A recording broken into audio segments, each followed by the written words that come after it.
Investor Daily Summit 2024 akhirnya selesai. Dalam acara itu Presiden terpilih Prabowo Subianto membocorkan komposisi kabinet pemerintahannya. Menteri ESDM Bahlil Lahadalia yang datang di acara tersebut juga menyinggung jika Menteri Ekonomi Kabinet Prabowo adalah menteri yang lama untuk mendukung keberlanjutan pemerintahan Presiden Jokowi. Dalam acara BNI Investor Daily Summit 2024, Presiden terpilih Republik Indonesia Prabowo Subianto membocorkan komposisi kabinet pemerintahannya bersama Gibran Rakabuming Raka.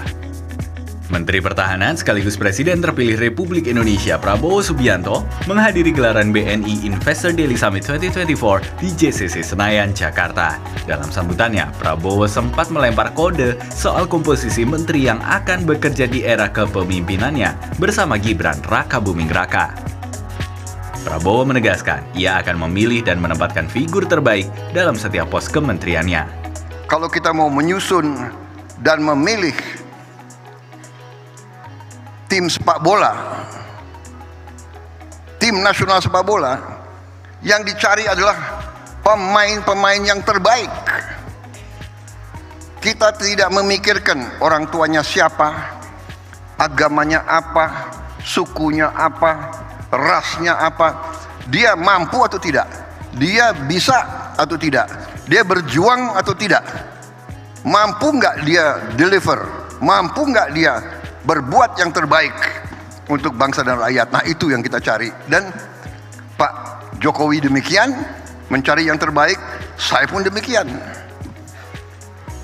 Dan kalau kebetulan orangnya masih bagus, pasti kita akan minta untuk ikut lagi.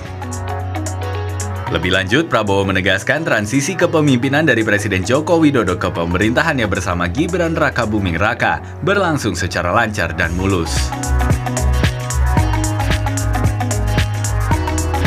Sementara itu, Menteri ESDM Bahlil Lahadalia juga sempat menyinggung terkait soal komposisi kabinet pemerintahan Prabowo Subianto.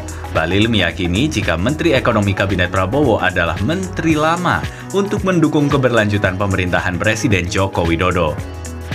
Ketua Umum Golkar itu juga menegaskan keberlanjutan menjadi kunci agar pemerintah dapat mendorong pertumbuhan ekonomi hingga kisaran 7-8%. Salah satu strateginya yaitu yang sudah dijalankan oleh Kementerian ESDM dengan merancang peta jalan mengoptimalkan hilirisasi. Hilirisasi harus dioptimalkan karena merupakan instrumen yang dapat mendobrak pertumbuhan ekonomi. Diketahui saat ini pemerintah juga tidak hanya mendorong hilirisasi dan sektor mineral dan batu bara saja. Bapak Ibu ini jangan Bapak Ibu anggap bahwa masalah terus, optimis. Kita sudah melewati krisis COVID kok. COVID aja bisa kita lewati dengan baik, apalagi tidak COVID. Nah, kepercayaan ini yang harus Bapak Ibu lakukan. Dan pemerintah yang sudah dilakukan oleh Pak Jokowi kemarin dengan Pak Kiai Maruf Amin akan dilanjutkan oleh Pak Prabowo dan Pak Gibran. Apalagi insya Allah kalau katakanlah dipercaya menteri-menteri ekonominya masih menteri lama, katakanlah begitu, contoh gitu kan, gitu. Jadi ini namanya program berkelanjutan. Dan ini bukan baru mau omon-omon, ibarat rumah, ibarat pesawat. Rumah itu bukan baru pembebasan lahan.